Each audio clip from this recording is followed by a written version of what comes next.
Pourquoi chaque fois que l'Algérie tend la main avec bienveillance, reçoit-elle en retour la trahison et un coup de poignard dans le dos?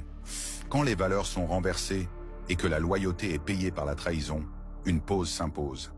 L'Algérie, qui a tendu la main avec paix et dignité à sa voisine, le Mali, se retrouve aujourd'hui face à un spectacle d'ingratitude honteux. Qui vous a sauvé de l'enfer de la guerre? Qui a rassemblé vos factions et mis fin à l'effusion de sang?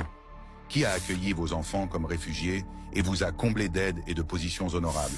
C'est l'Algérie, celle qui a cru en la fraternité et qui a été poignardée dans le dos.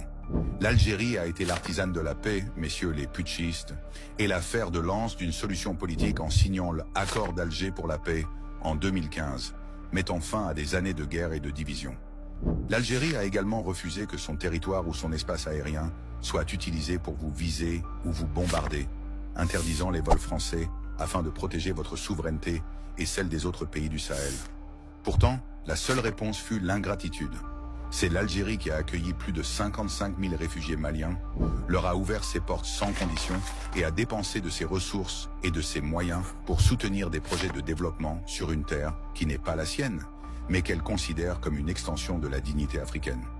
Et quelle est la récompense pour cette générosité? Le déni? Comme le dit le proverbe arabe, « Si tu honores le noble, tu le gagnes. Si tu honores l'indigne, il se rebelle. » Vous vous êtes rebellés, mais sachez ceci, l'Algérie n'est pas un pays qu'on affaiblit. C'est une nation forgée par le sang des martyrs. Et si vous avez oublié qui elle est, qu'on vous le rappelle. L'Algérie, lorsqu'elle se met en colère, est capable par le seul sang de ses martyrs de vous engloutir tous.